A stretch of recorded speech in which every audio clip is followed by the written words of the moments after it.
नमस्कार, मैं आपके साथ संजय पूनिया। कोरोना का मीटर लगातार बढ़ता जा रहा है, सरकार की परेशानियां भी बढ़ रही है।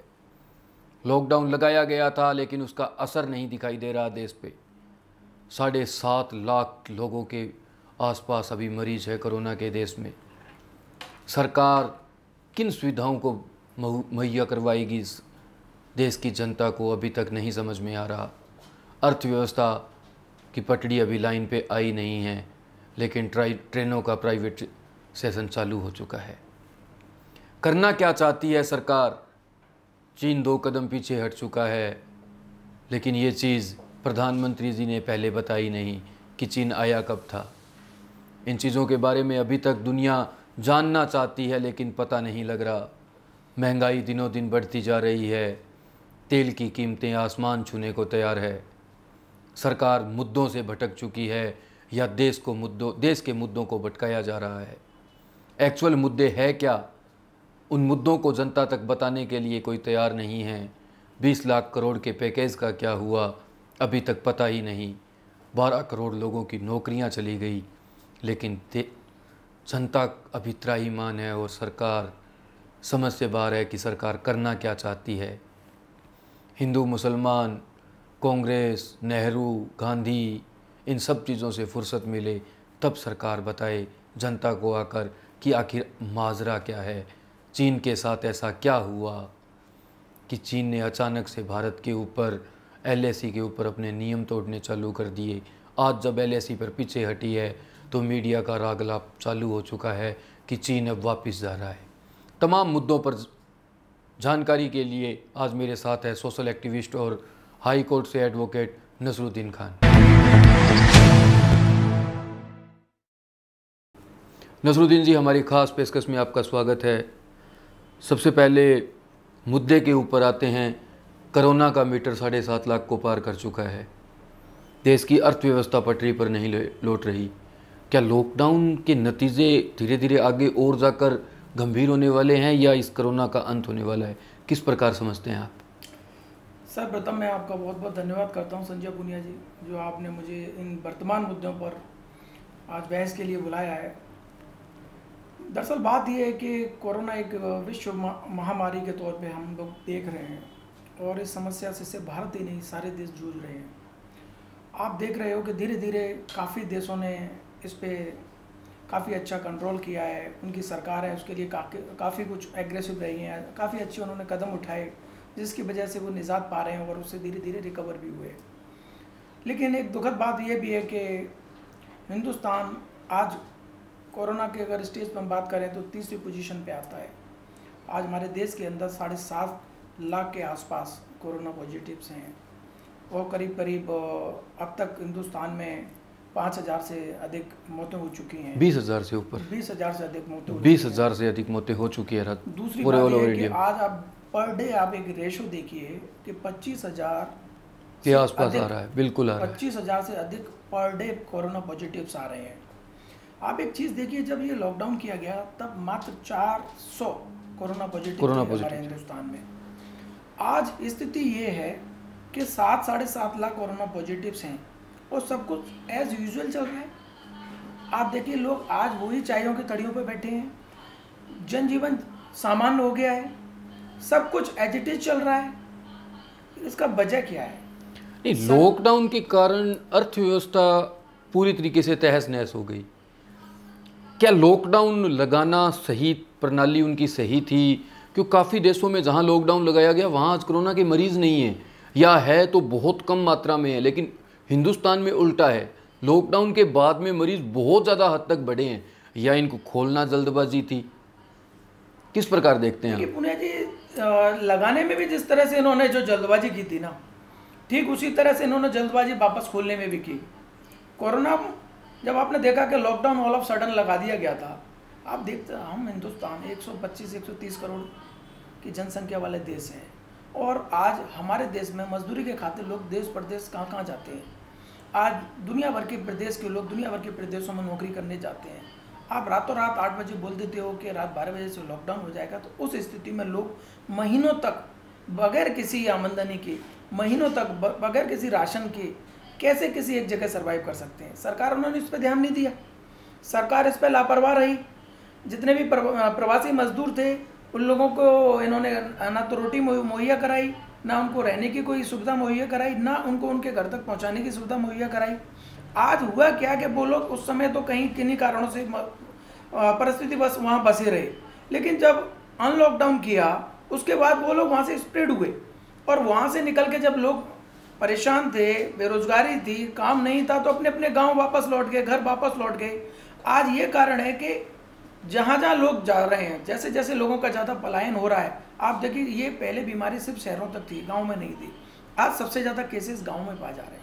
हाँ, रूरल एरिया को बहुत ज़्यादा इम्पैक्ट किया है कोरोना ने। लेकिन अब इस कोरोना से निजात कैसे पाई जाएगी? बाबा रामदेव आते हैं मीडिया के सामने, वैक्सीन का उजागर कर देते हैं। जहाँ पे ट्रायल हुआ है वैक्सीन का, वो संस्था ने मना कर देती है। उनको आदेश किसने दिए? ये एक बड़ा मजाक सा नहीं था लोगों के साथ कि इम्यूनिटी बूस्टर को आप कोरोना की वैक्सीन बता दोगे? बिल्कुल सही बात कह रहे हैं आप मुनिया जी। दरअसल एक चीज़ देखिए, ये जो बीमारी है, जिसको जिस महामारी को जिस तरह से पहले इन्होंने रिप्रेजेंट किया, उस तरह से लोग उसको गंभीरता से लिया। लेकिन आज वही बीमारी, आज रेशो बढ़ के 7.5 लाख हो गया है, लेकिन लोग उसको गंभीरता से नहीं ले रहे हैं। आज लोगों के लिए कोरोना एक तरह से मजाक हो गया है, सब कुछ एज यूजुअल चल रहा है।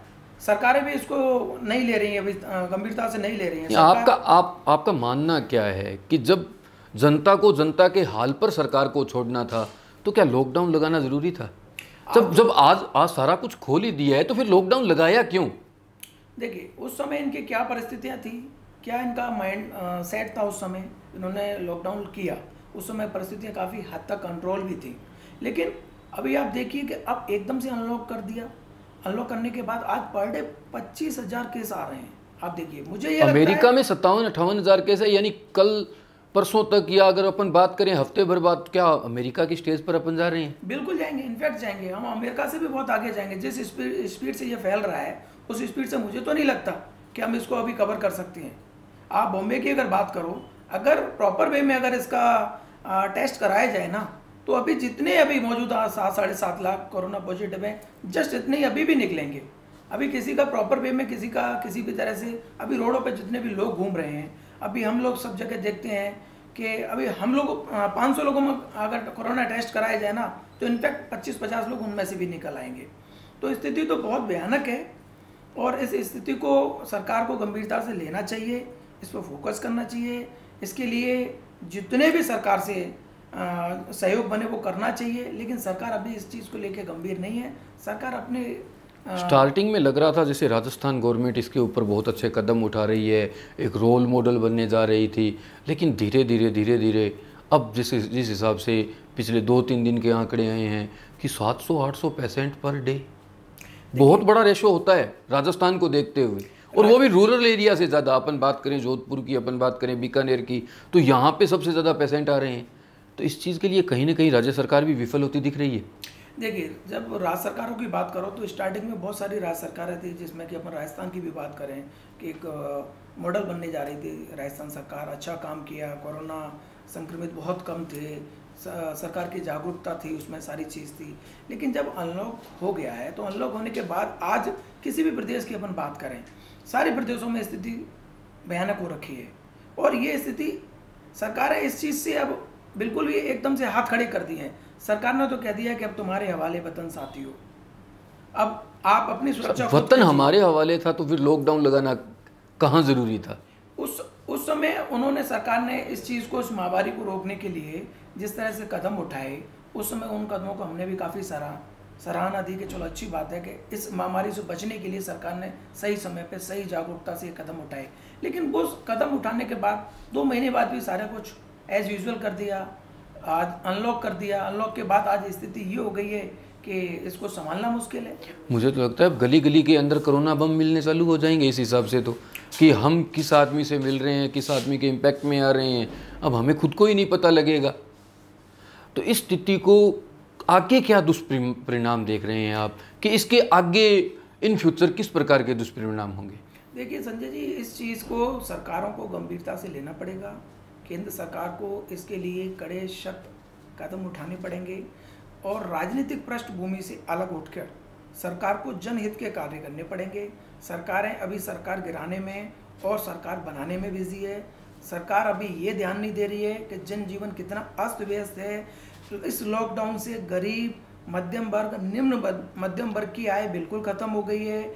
एक जो दिहाड़ी मजदूर था, जो इन 3 महीनों में जो रोज़ कमा के खाता था, वो 3 महीनों में वो किन स्थितियों से परिस्थितियों से गुजरा है, इस पर सरकार का भी ध्यान नहीं है। सरकार को आज की डेट में सबसे पहला कदम ये उठाना चाहिए कि निम्न वर्ग और निम्न मध्यम वर्ग को आर्थिक पैकेज देना चाहिए, जिससे कि मार्केट में लोगों के जेब में पैसा आएगा तो मार्केट खुलेगा, मार्केट घूमेगा। हमारे देश की जो अर्थव्यवस्था है ना, वो संजय जी इसी चीज़ पे डिपेंड है।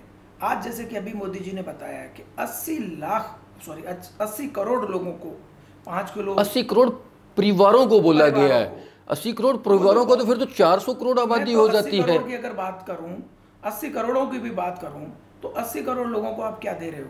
5 किलो चावल, 5 किलो गेहूं, 1 किलो दाल। कहने का मतलब क्या है? आजकल चने और ऐड हो गए हैं इसमें। चने ऐड कर दिए। मेरा कहने का मतलब ये है कि इस तरह का आर्थिक पैकेज नहीं है।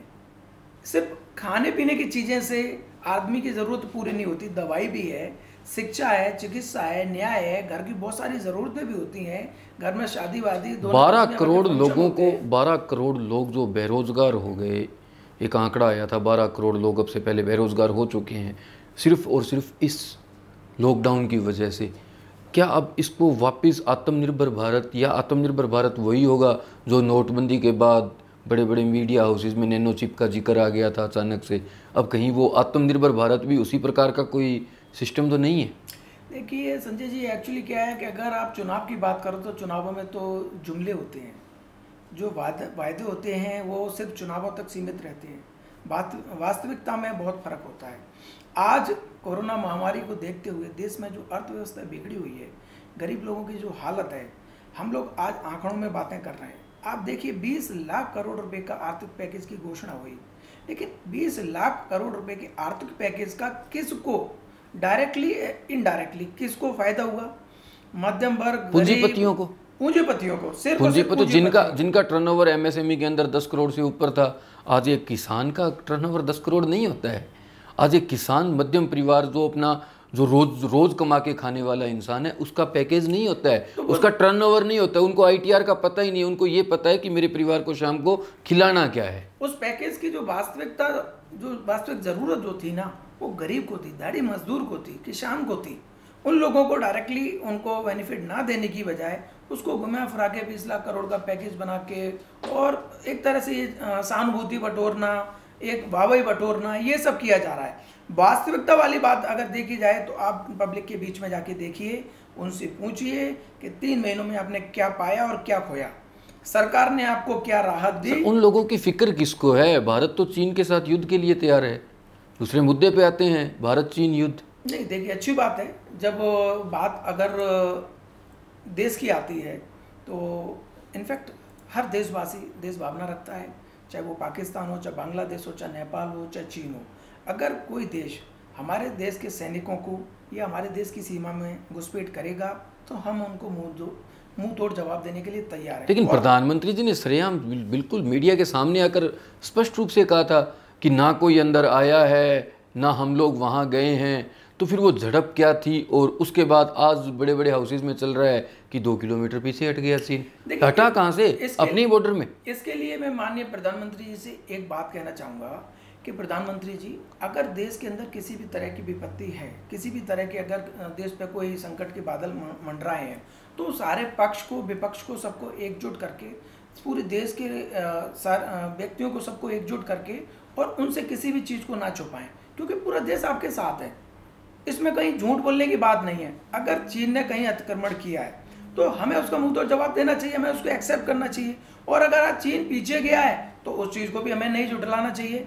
हमें इसमें दोहरी नीति नहीं करनी चाहिए, इसमें राजनीति नहीं करनी चाहिए, क्योंकि ये एक चीज़ जो इस चीन सीमा विवाद के ऊपर देखी गई कि प्रधानमंत्री जी अचानक रक्षा मंत्री का दौरा होता है और प्रधानमंत्री जी लद्दाख पहुंच गए, तो उसके बाद में बहुत से सवाल विपक्ष ने भी खड़े किए, कुछ मीडिया हाउसेज ने भी सवाल खड़े किए, लेकिन जवाब किसी के पास नहीं था।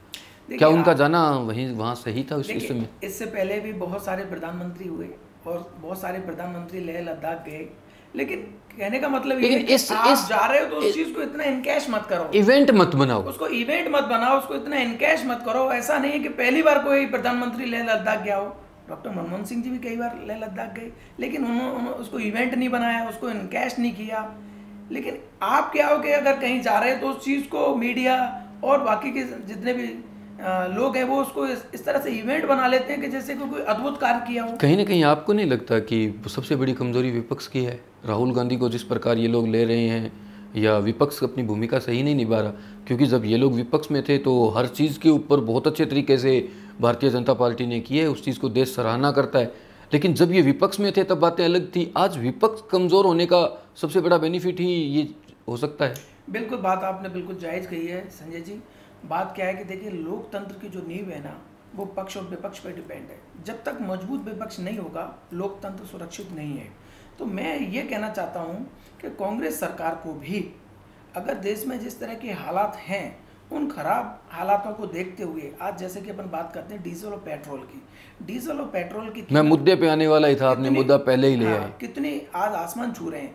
इस मुद्दे को लेकर अभी तक कांग्रेस ने कोई कारगर कदम नहीं उठाया, क्योंकि आप जानते हो डीजल की कीमत से देश की सारी अर्थव्यवस्था टिकी हुई होती है, उसी पे डिपेंड। ट्रांसपोर्ट का खर्चा है, किसान है, मिडिल क्लास है, सब कुछ डीजल पेट्रोल पे लेकिन इसके लिए भी अभी तक कांग्रेस ने कोई कारगर कदम नहीं उठाया, कोई कारगर किसी तरह का कांग्रेस ने कोई विरोध प्रदर्शन नहीं किया। हल्के फुल्के विरोध प्रदर्शन हुए, लेकिन उस चीजों को कोई बड़ा जन इससे जुड़ा हुआ बहुत बड़ा मुद्दा है। आज महंगाई आसमान छू रही है, कांग्रेस बिल्कुल भी कहीं ना कहीं राजस्थान गवर्नमेंट भी वेट लगा रही है ना टैक्स के ऊपर। पंजाब हरियाणा की बात करें तो रेट कम है, जबकि राजस्थान के अंदर रेट ज़्यादा होने के कारण। नहीं, बिल्कुल वाजिब बात कही आपने। हम भी ये चाहते हैं कि राजस्थान सरकार को भी जनहित के काम करने चाहिए। राजस्थान सरकार को भी जितनी राहत अपने से बने उतनी डीजल पेट्रोल पर राहत देनी चाहिए। राजस्थान सरकार से जितनी भी सब्सिडी बने उतनी सब्सिडी देनी चाहिए। चाहे वो अपन बात करें जैसे कि राजस्थान सरकार महंगाई में जितनी भी सब्सिडी दे सकती है गरीब जनता की भलाई के लिए, उतनी देना चाहिए। अभी राजस्थान सरकार को भी चाहिए कि जो अभी स्टेट जितने भी हाईवेज हैं, उनको जो पिछली भाजपा सरकार ने जो स्टेट हाईवेज को फ्री किया था, वापस राजस्थान सरकार को भी उनको फ्री करना चाहिए, क्योंकि ये जनहित के मुद्दे हैं। इन पे राजस्थान सरकार प्रॉफिट ना कमाए और उस पर बल्कि जनता को उस पर राहत दे। अभी बात करें अपनी जैसे कि गुटखाबंदी की बात करते हैं, तो आप देखिए गुटखाबंदी कहाँ है, नाम के कागजों में गुटखाबंदी है। इससे तो भ्रष्टाचार और बढ़ रहा है। आज की डेट में खुलेआम गुटखा मिल रहा है। आप प्लास्टिक पे बैन करते हो, सिंगल यूज प्लास्टिक यूज नहीं होगा राजस्थान में, प्लास्टिक फ्री हो गया राजस्थान, नहीं हो रहा। आज की डेट में सबसे ज़्यादा भ्रष्टाचार उस प्लास्टिक बैन पे हो गया है। दुकानों पे जाते हैं, सीआई इंस्पेक्टर जाके उस पर कार्रवाई करते हैं और उससे भ्रष्टाचार पनप रहा है। एक जो सबसे बड़ा मुद्दा है महंगाई के मुद्दे को लेकर, बहुत हुई पेट्रोल डीजल की मार, अब की बार मोदी सरकार, भाजपा सरकार, इन मुद्दों के साथ देश के अंदर ये लोग चुनाव जीत कर आए। आज महंगाई, पेट्रोल डीजल सबसे बड़ा मुद्दा है इस देश में। बेरोजगारी सबसे बड़ा मुद्दा है। काला धन की तो बात ही नहीं करते लोग। क्या देश को मुद्दों से भटकाने के लिए अलग अलग प्रकार के इवेंट तैयार हो रहे हैं पिछले कुछ समय से? आपको क्या लगता है, आपकी क्या राय है? देखिए संजय जी, एक्चुअली क्या आज़ादी से लेके आज तक इस देश की सबसे बड़ी एक विडम्बना रही है। और देश में को जब लोकतंत्र देश घोषित किया गया, तब हमारी जनता से एक ही आश्वासन दिया गया कि शिक्षा, चिकित्सा और न्याय, ये तीनों चीज़ आपको मुफ्त मिलेंगी।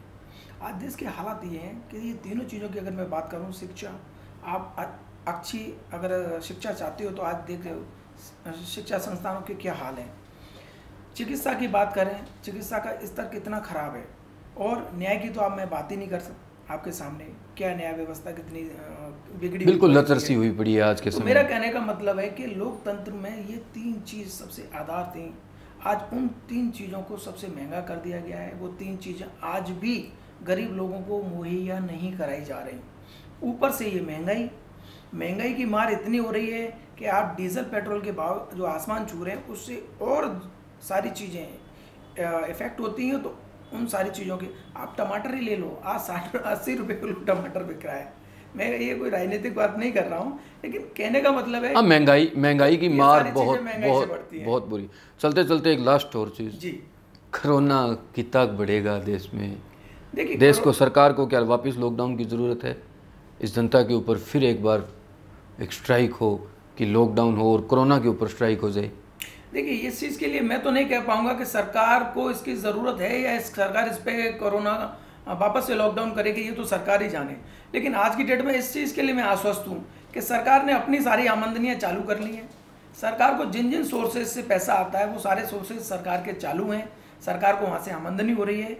आज गरीब, मध्यम वर्ग और निम्न मध्यम वर्ग बिल्कुल त्रैमाम कर रहा है। उनके कारोबार चौपट पड़े हैं, मजदूर जो थे वो छोड़ के जा चुके हैं, फैक्ट्रियां बंद पड़ी हैं, कारखाने बंद पड़े हैं, दुकानदारों पे कोई खरीदार नहीं है।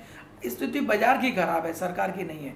और सरकार अपनी स्थिति को सुधारने के लिए ये लॉकडाउन किया है। सरकार की स्थिति तो इससे सुधर जाएगी, लेकिन गरीब की नहीं सुधरेगी। और कोरोना की रही बात, तो आज जो अनलॉकडाउन किया है उससे कोरोना की स्थिति देश में बहुत भयानक होने जा रही है, जिसका आप अनुमान नहीं लगा सकते। अगर समय रहते, अगर इस पर कड़ी कार्रवाई नहीं की गई, कठोर कदम नहीं उठाए गए, तो मैं ये समझता हूँ कि देश का हर 10 में से एक व्यक्ति इस कोरोना से टच होके निकलेगा। कुछ उसमें से रिकवर होंगे, कुछ उसमें से संक्रमित होंगे, कुछ उसमें से जाके डेथ होंगी, जो भी है। क्योंकि जिस तरह से सरकार ने हाथ खड़े कर दिए उसको देख के तो यही लगता है कि भगवान ही मालिक है। बहुत बहुत धन्यवाद नसरुद्दीन जी, आपने पूरी चर्चा की, पूरे तमाम मुद्दों के ऊपर बात की। बात भी होगी, मुद्दे भी होंगे, बहस भी होगी। जवाब सरकार को देना है, वो उनकी मर्जी है, दे न दे। देखते रहिए DPK न्यूज़। नमस्कार।